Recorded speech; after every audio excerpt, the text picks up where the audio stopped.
Channel 3 is your back-to-school authority. 2 weeks from today, students who attend Hartford Public Schools will return to their classrooms for a new school year. Joining us to update us on the plans and what's happening in the school buildings right now is Hartford Superintendent Dr. Leslie Torres-Rodriguez. Dr. Torres-Rodriguez, good morning. Thank you for being here. Let's get straight to it. What is new in the district that parents and students need to know? Well, there are a few things that are new. We have actually 4 major changes. Well, first of all, our first day of school, August 30th, we have 4 major changes from last year as it relates to health and safety. First, all of our students will be returning to in-person learning.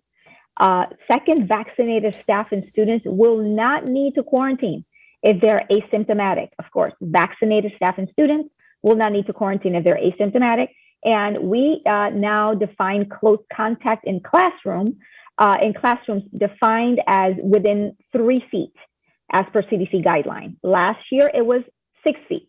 And lastly, in terms of an update, is that our visitors, including our parents and our guardians, are now going to be allowed in our school buildings. They have to complete our health screening, and they have to adhere to our health protocols, but those are 4 key changes from last year. Dr. Torres-Rodriguez, is there remote learning? Is that an option this fall? It is not an option this fall. Students that when students are quarantined, they will have access to their learning via their devices, but there is no remote learning option being offered this year. Open houses, will they take place this fall? And when will students learn their schedules or who their teachers are? So already students are learning who their schedule, what their schedule looks like. And we will have virtual open houses. For example, we know that some of our families are going to be joining us this week. We have 5 back to school events across our schools this week, and they will have an opportunity to meet staff, administrators at schools. Do you still need teachers, and what areas are you hiring? Absolutely. That is one challenge that I know several of my colleagues across the state are struggling with. We need teachers in the areas of student support to provide services like speech and language therapy.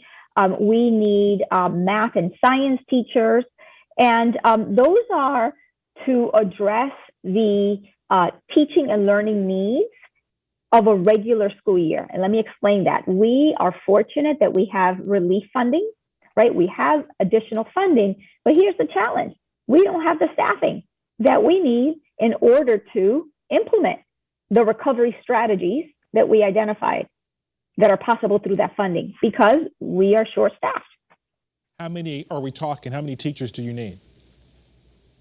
So last week, we were looking at needing about all staff.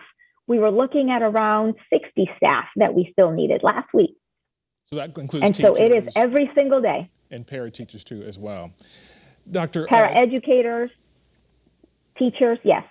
Dr. Torres-Rodriguez, let's talk about learning loss. How does the district plan to address perhaps the summer slide or the pandemic slide? And I know emotional and social learning is a part of that too.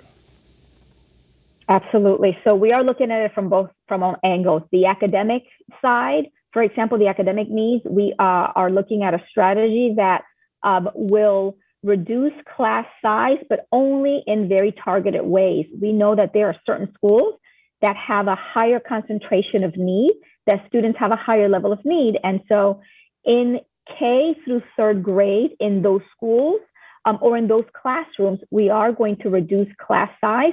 We're going to do the same thing in 9th and 10th grade in schools that have students that have, had a higher level of need and were impacted at a deeper level as a result of the pandemic. And in terms of the social, emotional wellness, mental health support, we did hire additional staff, at least 20 additional social workers that were hired in addition to having clinical partnerships that are going to be in our schools to provide mental health support for our students. Let's talk about your buildings, your structures, any buildings that are under renovation that may or may not be ready on time, and what can parents expect? All of our buildings are going to be ready for our students. We are diligently ensuring that all of our air filtration systems continue to be updated on a regular basis. And so from a facility perspective, we are ready to go. Understandable. Now, let's talk about the elephant in the room, this Delta variant. Do you anticipate any stops or starts or hybrids? I know we have to wait and see, particularly as more students gather, but is there a plan just in case you may have to shut down perhaps an 8th grade wing or a kindergarten class? I will tell you that we now know a lot more about shifting and learning models than we ever did. And so, we had 3 learning models last year that we implemented to maximize having in-person learning, right? Either some students stayed fully remote, others were hybrid. And so if we have to go in that direction because of the external health conditions, then we will do so. We've become smarter in how to do that. Not only do we now have the technology that we need, and our teachers, we also invested in making sure that we developed capacity in our teachers, our educators, support staff, and in our administrators to make sure that students have that access remotely if the external health conditions require that. And Dr. Torres-Rodriguez, can you explain to parents and students just how important in-person learning is, particularly after the year educators have had since March 2020?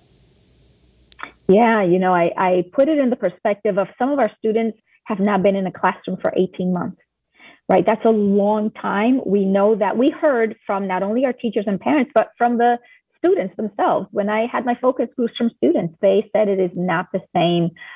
They want to interact and learn from and with their peers. Learning for children and for adults, there is an interpersonal dynamic that is at play for people to learn. And so we heard that from our students. Yes, they can learn to some degree, but it's been a long time, and nothing can replace, first and foremost, the relationship, which is at the center of learning.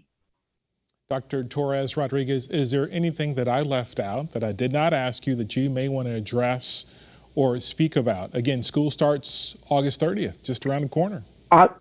August 30th, yes, just around the corner. And, it is important for us to have in-person learning as well, because we know that many of our students need additional supports that can best be accessed in school, in person. And so we're here to make sure that we provide for each and one of our students. Dr. Leslie Torres-Rodriguez, Superintendent of Hartford Public Schools, thank you so much for joining us, and good luck this school year. You're very welcome. Thank you.